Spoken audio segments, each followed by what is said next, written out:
I really wanted to like this movie. Trust me, I really wanted to. And let's talk about that on PB's Toy Hunt.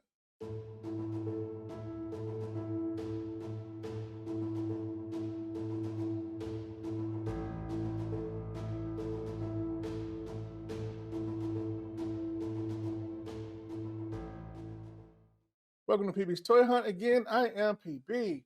Now, over the weekend, two major milestones were achieved. One that I'm really excited about is we hit 100 plus subscribers. Now, watch to the end of the video to hear more about what's coming up on that front.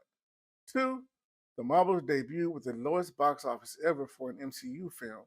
Now, after hearing the rumors and listening to all of the discourse about Marvel and Disney, which can range from positive to negative and sometimes even super toxic, I still wanted to see the movie for myself and form my own opinion. I grabbed the wife and son. We went to preview night on Thursday at 7 p.m. Prime MCU movie territory. The theater was empty. Now, here's a photo of my family in the theater. 10 more people showed up as the movie started. Now, mind you, this was a Marvel movie at 7 p.m. on Thursday preview night. The movie was bad, y'all. I wish I could tell you different. And I even waited a few days after seeing it to see if I would feel the same way. And yes, I do. I'd seen so many reviews saying how much fun this movie was going to be.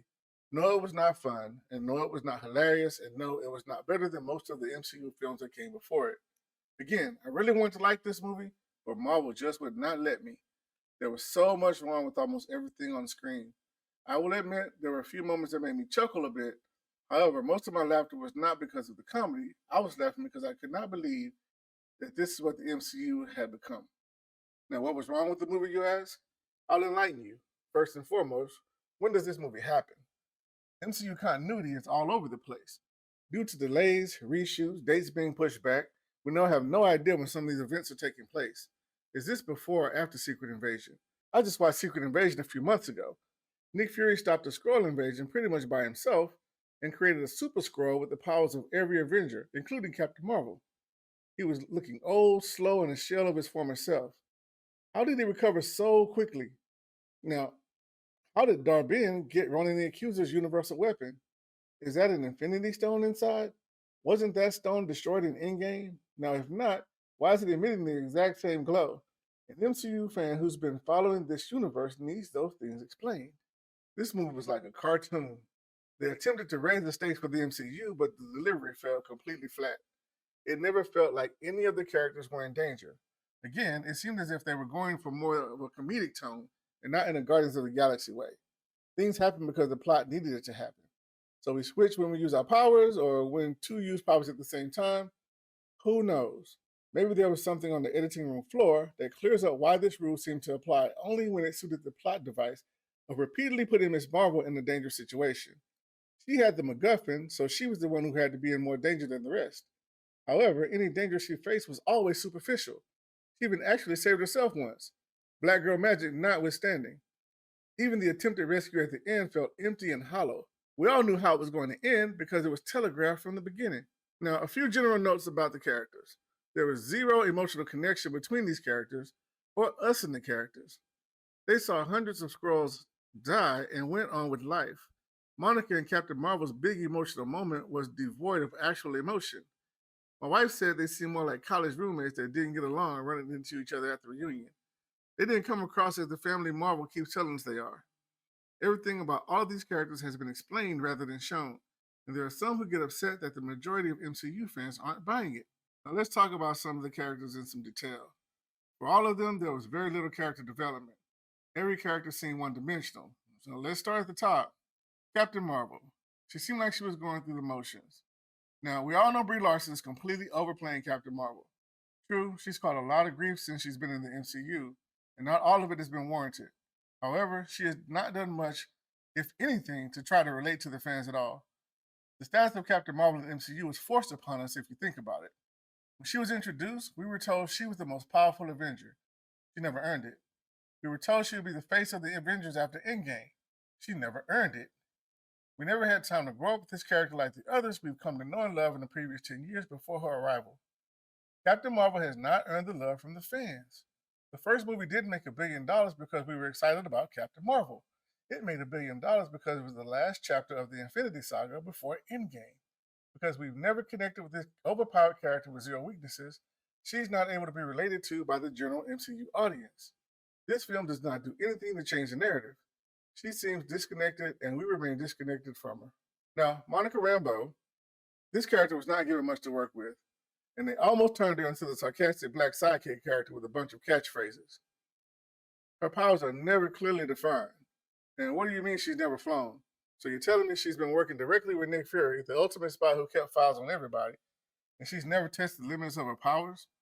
Remember, his secrets have secrets. It makes no sense that she hasn't been training to learn what she can and can't do, yet she was sure she could float miles away from the Saber Station into deep space and touch the strange energy object because the script said she needed to. Also, what was the issue with her not wanting a code name? You embrace being a hero with power, so why not a name? It was never explained why this was such a big deal to her. Now, I know her name should have been, though. Let's call her Exposition, because she was conveniently explaining everything that was happening to keep the plot going. Now, I'll just go watch They Clone Tyrone on Netflix again and see Teyonah Parris at her absolute best. This actress and her character deserve so much more than we saw in this movie. Miss Marvel is the only one who seems to enjoy being in the film, but she ends this movie as the same character from the TV series. She's still the precocious every teen who loves the superhero life. The teenage swooning did become a bit old as the movie went on. Now, after she sees the universe threatening destruction, you would think her character would have to develop some maturity about the seriousness of being a hero. After the first act, there should be an arc developing for Miss Marvel. Not much is taken seriously by this character because they want her to be our eyes into this world. Yet the audience sees the world being threatened and thousands of aliens being wiped away. Why isn't she affected by this beyond a few minutes of screen time? We're out the audience asking how many didn't make it. And why is the audience thinking of things the writers should have considered? It's because the writers think this character is so sweet and lovable, will accept whatever she says or does without hesitation. MCU fans know these characters and this universe. You can't do something with a character they haven't earned and expect it to not be questioned. Now, let's have a moment of silence for the characterization of Nick Fury. Nick Fury has been victimized so much in 2023. He has gone from being the backbone of the MCU to being a joke character. When has he ever been the comic relief? Now, if this is after Secret Invasion, they made no mention of how he is so jovial and jokey when he was on his last leg one series ago. This is the man who brought the Avengers together. He is now the comedic slapstick sidekick. Nick Fury is not Jimmy Woo or Luis from Ant-Man, who we need back, by the way. The writers totally misunderstood what makes Nick Fury into Nick Fury. He is not a sidekick. His funniest lines were always funny because he said them so seriously. It is an absolute shame the coolest character in the MCU has fallen so far from grace since his first appearance. If you weren't going to take Fury seriously anymore, at least let Samuel L. Jackson drop the one F-bomb you get in a PG-13 movie. That would have been almost worth the price of admission. Dar-Benn the villain. She was chewing scenery at every turn. Now, the motivations were semi-valid, but the I was there retcon trope in a movie you weren't in the first time has been done over and over and done better by so many others before this. She wants revenge against the person who ruined the world, but her plan was a Silver Age trash plot. I'll take water from a planet, air from another planet, the entire sun from a solar system, and bring it to my homeworld. Like that's really going to work. That's the same way Marvin Martian was going to blow up the Earth with his Illudium Q-36 explosive space modulator. She was a one-note, forgettable Marvel villain we've seen over and over, and she will be a trivia question answer somewhere down the line next to Malekith. The fact she got the exact item she wanted the entire movie and proceeded to Wile E. Coyote herself made us laugh out loud. Somebody wrote that and got a check for it, and that is madness. Now for the VFX. It's more of a lackluster post-Infinity Saga effects work. There were moments the effects took you out of the film. They spent over $250 million on this film. How can some of the effects look so incomplete? Movies with fractions of this budget are made with amazing results. Where is all the money going? They scapegoated and fired the VFX supervisor, but they've overwhelmed the effects houses with so many projects going on at the same time. The lack of quality has slowly devolved ever since Endgame. Now, a few final notes before we close. Let's talk about the final two scenes. The second one first. They shoehorned the X-Men into this film to get people to the theater. And one of the reasons I knew this movie was in trouble was the sheer number of posts on YouTube of the missed credit scenes that had not been struck by Marvel and Disney. They notoriously strike down any post of in-theater content and always have. This time they allowed those posts to stay up because they thought they would benefit from it. They also wanted people to see it, so maybe they want to see it on the big screen. Didn't work, did it? If you thought the X-Men were a huge part of the movie, please know they are not. Now, the final scene of the movie was a true disappointment. This was another case of Marvel writers coming up with what they think is a cool idea, but not remembering any previous characterizations of the characters they put into their cool idea. First of all, Kate Bishop from the Hawkeye series would have shot Miss Marvel with an arrow and then asked questions with her sitting in the dark like that. Her response in this scene does not fit her character at all. Sadly, it's something we're used to seeing in the MCU these days. And as I think about it, it's kind of fitting they tried and failed to replicate the first ever post-credits scene.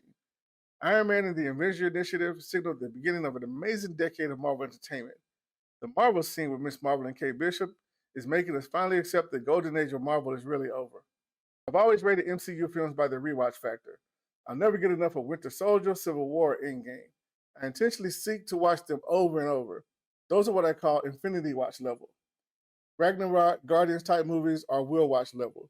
If they're on, I'll check them out, but I may not seek them out. And last and least are the never watch MCU films and shows. I've seen them once and I probably won't ever watch them again. And this movie easily falls into never watch again territory. It's a one and done, and now I am almost done with the MCU. We are hanging by a thread at this point. Thank you to everyone who supports this channel. We made it to 100 plus subscribers. Next video will be the 100 subscriber giveaway, so stay tuned. Continue to like, subscribe, share, and hit the bell so you can catch every video when they hit the channel. Continue to be blessed and happy hunting, everybody. Until next time, PB is out.